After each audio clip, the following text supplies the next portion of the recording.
And of course, to having a new album, which is great, The Darkest Skies Are the Brightest, is Thank having you. such good reviews. So how are you feeling Yeah. about it? That the people is reacting so good about it? Oh man, I'm extremely happy about it because it is something completely different from my last effort was obviously a Good. prog metal album. Yeah. So this is so absolutely different. And on the one hand, people are used to me doing something different every time. Hmm. And within all these different things I do, I have a certain style, and if people like that, and they kind of follow me around and see what Hmm. I'm up to. So that's great. On the other hand, sometimes I just kind of surprise people too much, and Yeah. so it's always challenging, and I'm always a little bit anxious when I release something new. And but the reactions are so great, and I'm really really happy about that.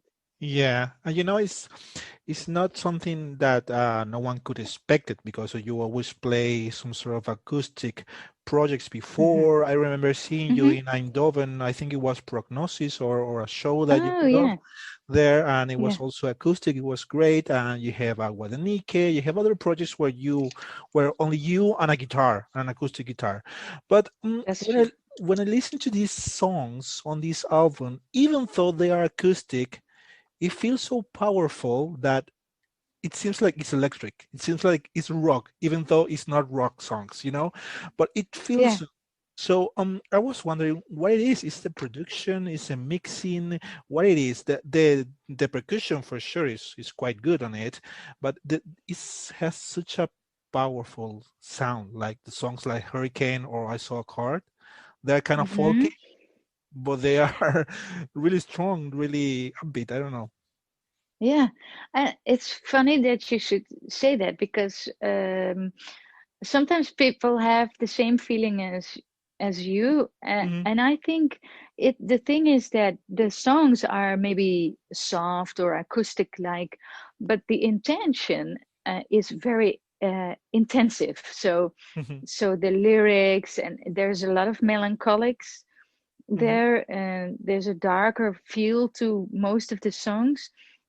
So because it's so intense, it could feel like a rock album, even though there's no heavy guitars or heavy drums on it. So, Yeah. and I love it. I love that you feel that way because it's also, it makes me feel.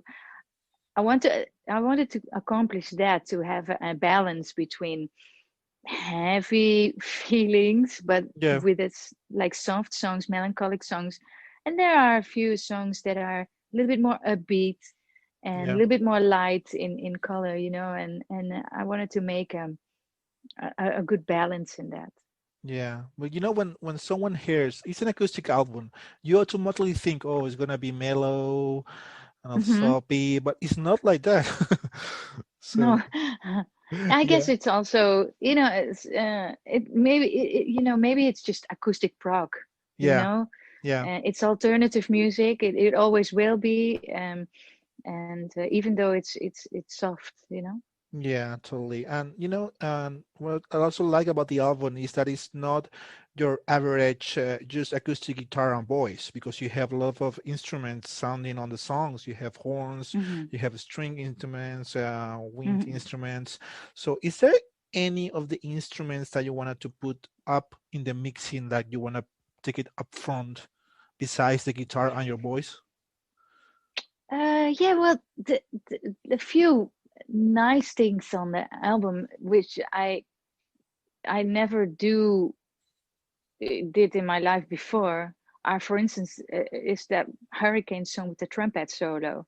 Yeah. And I wanted to have the trumpet solo not like smooth and beautiful. No, it had to be like weird and loud, Hmm. So like you said, I put that in, like when we mixed the album, I said like the the trumpet has to be all over the place. It shouldn't be in the background. It should be solo. It should be weird, Hmm. because it gives a feeling of a little bit of a chaos, Hmm. and so some percussion parts are like that. So we did percussion on the most weird instruments that were not instruments. We did percussions on our body.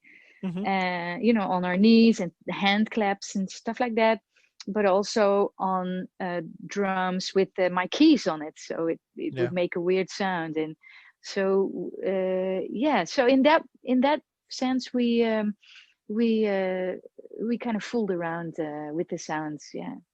good. And if you follow the lyrics on these songs, it's like a survival kit or as a survival testament. Because, Hmm. well, for people who doesn't know, I think that the VUUR project didn't went as expected, as you wish, Hmm. and you spend your savings Yeah. there. But besides that, you have some personal problems on your life as well during this time. Hmm. So, Hmm. does it hurt more to talk about personal issues on here that just talk about fiction? You know, there are bands that Hmm. they mm, sing about things that are just fiction, but in this case, on this Hmm. album, is actually your life, right? Yeah, true, true. Most of the songs are about a certain period in my life, which didn't go so well. Hmm. Um, on the other hand, when you write songs and lyrics about what really goes on in your life, um, it's also sort of therapeutic and cathartic to do it. So it's it helped me cope with what I was dealing with at that time. That's why I wanted to go to a place where I'd be all by myself, because Hmm. times were so confusing, and I wanted to clear my head, make this music, and straighten out my life. And it's a, it's it's a great tool to write. Some people paint, some people go outside into nature. There's multiple ways to deal with Hmm. your mental issues when and in in terms of creativity. And so when I hear the songs or sing the songs now, it makes me feel very good, because I'm also in a better place. So Yeah. they're also testimonies to where I am now and where I was, and that I've grown as a person, as a human Mm. being. Yeah. And besides being therapeutic for you, in your whole 30 years career, a lot of people, I'm pretty sure a lot of people came to you and say, "Oh, your music helped me so much." Do you Hmm. feel like these songs can be also healing? Because, for example, I just recently checked on your social media and Hmm. I just saw a video of this Junk Fest. It was something organized by a Yeah. foundation, No Gods No Glory. Hmm. There was a terminal diseased person who was wanted to attend it to the last festival, and you were playing there. Hmm. So, and this could Yeah. be very special for someone, but also people who listen to this new album in some sort of way Hmm. can feel that they are on that songs and they can feel like a healing process, right? Yeah, absolutely. I mean, I have the same thing with the music I listen to. Hmm. So there's in every mood you are, if you are in trouble or you feel good or you need some energy, there's always music to accompany your mood at that moment. Hmm. That's why I try to, when I write lyrics, to be poetic about them. Is if you too straightforward, people will think of me and my issues, but people have to be able to put their own lives into these songs. And Hmm. a lot of people now, because this is such a personal album and personal songs, a lot of people say like, oh, I feel this too, or I've been going through this myself. And that's for me, that's a great feeling. For people who listen to the music, that's a great feeling. Hmm. And like I said, I have it too. When I clean the house, I play some Metallica or Rammstein because I need energy. And when I feel blue, I listen to certain Opeth songs, or stuff like that. So yeah, music and art just helps us mentally, more than we know, I think. Hmm. Yeah. And as one of these new songs says, you just keep it simple on here on this album. And co- Exactly, yeah, exactly. and coming from a project like Burr, which was Mhm. more heavy, more details, more people involved. Do you feel Hmm. like a relief? I don't know if the VUUR project is closed now. You won't be coming back with VUUR, but I think that maybe it was a relief to release something like this after Hmm. VUUR. Yeah, yes and no. Yeah, in a way, because it was such a big project and it was only, it was too much to carry and to carry through on my own. Um, and so in that sense, it's, when I realized I couldn't pursue it on this moment, Hmm. the whole band, because there's a lot of people involved, band, the crew, everybody, and there's a lot of time and energy and money involved, and it was too at one point it's too much. So to release that, to make different plans, and to say, okay, I made a decision, I'm going solo for a while because I need to get back on track. Hmm. um, that's a relief. On the other hand, it made me super super sad that because when we were on stage with VUUR and the new songs and the new album, and I love it so much, and I love the band so much, and I love playing with the band so much. That was perfect, that Hmm. the shows were perfect, and the album is perfect in my, in my eyes, in my feeling. Um, it made me so sad to leave that behind. So, Hmm. but it's not gone, it's on the back burner, and I'm focusing on the solo stuff because it's just something that I am able to do right now, and I and then who knows, man, in the future. I mean, it's there, right? It's my baby, Yeah, and it's there, and it's just on the back burner. yeah. It was quite strange actually because the first time you went on the public eye was with the Gathering, right? Which is Mm-hmm. known for being a metal band, a progressive metal band Mm-hmm. with you singing on it. And when you Mm-hmm. announced Burr, a lot of people thought, okay, it's not gonna be the Gathering, but it's gonna be something related to the Gathering because she's coming back Mm-hmm. with Mm-hmm. something like a heavy prog sound. But Yeah. in the end, it seems that I don't know what people thought about it. It was Yeah, strange for that's me. Yeah, because it is. through all the years, Mhm. people were always asking you, please go back to the Gathering or do something with them, and you came with Yeah. Bird, which is something like these kind of projects, and it didn't went as Hmm. expected. So. That's true. You know what? This was one of the main things that was going on. Hmm. And I did not expect this at all. But a lot of people, exactly like you said, a lot of people, I announced like I'm creating a metal band. It's going to be heavy, it's going to be prog, Hmm. and a lot of people just assumed it would be the gathering like. Yeah. And then it wasn't.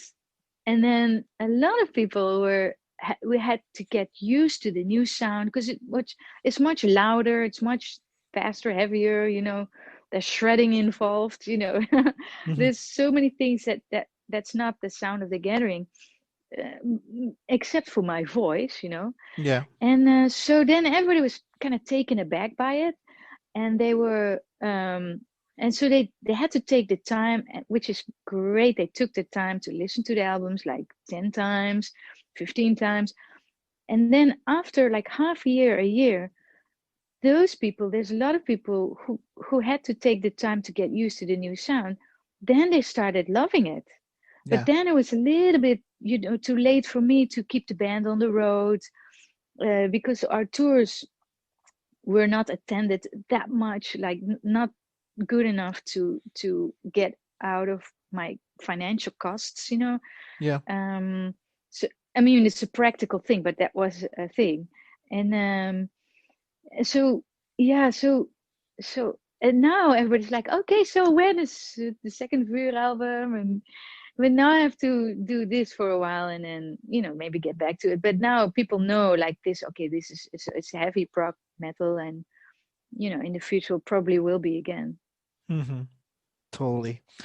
And on these times with the COVID issue and the impossibility to go on tour, a lot of Hmm. bands are struggling.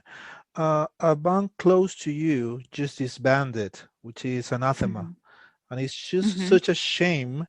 A lot of Yeah. people think that these bands are going there on tour for 20, 30 years. They have their Mm-hmm. lives solved. There is no issue. They can be 1 year without touring. But actually, Yeah. it seems that this pandemic thing reveals the truth of the business, right? Yeah. Not because Mm-mm. you are touring Totally. for 20 years, it means that you are a rich person who can be 1 year without working or without touring. Anathema is Mm-hmm. a perfect example. They just put it clear. They wanted to do this anniversary tour, which is going to be Mm-hmm. huge for them, huge production. The whole Mm-hmm. tour was canceled. The band had to be put Mm-hmm. on hold. So it was Mm-hmm. an eye-opening experience. These pandemic things, right? Yeah, and it totally, and like you said, it will restructure the whole music business and in any other business in the in the world, right? So Yeah. a lot of people are affected by this so much more than I think we realize now. I think in 1 or 2 years' time, we still have the effects from what's happening now, like for instance, bands. Falling away, or venues falling away, Mhm. productions companies falling away. And in the case of Anathema, I'm not really sure. I think they always take their time making a new album, so they Mhm. never create an album every year. Yeah. So hopefully, they kind of go under and then they emerge in a few years time again Yeah. with the because Hopefully. the last three albums were, yeah, then the last, I think, two or three albums were just genius. So the longer they seem to take, the better their albums will be. So I hope that they will come back. Totally. So going back to your album, your new album, okay? So Hmm. a lot of artists in the world are doing projects similar to this, but not Hmm. quite the sound that you are getting on here. So let's say that next year everything is finished and we can go back to touring and you can tour the whole world again Hmm. and you can take an artist to go on tour with you, to tour with these songs. Which artist will you take with you as a backing band for the tour? Actually, I was planning to go just by myself. Yeah. Um, so just me and the guitar to do really like all small intimate shows, just being by myself. However, sometimes you have these opportunities to play like a big festival or something else, and then I might ask one or two people to join me, or some percussion or an extra guitar player to make it more a physical thing. But Yeah. in general, the plan is to tour for a year or how long, or whatever it takes, just by myself. Yes. Great. Yeah. Well, and just to finish the interview, on all the Okay. the reviews that you are getting on the new album, which was the strangest? The strangest thing that someone said, or you have read that they say about the album, which catch your attention for Uh, good or bad? that's a good question, but I almost never read reviews. Yeah. So sometimes I obviously somebody or the management or somebody tells me like, oh, somebody said this and this about the album, but I don't really read a lot of reviews. I do read the comments Mm-hmm. on my Instagram and everything, so I'm really interested in what people think about it. Um, but no strange comments Yeah. or reviews yet. No, no, I'm actually surprised that. I mean, I know it's a good album.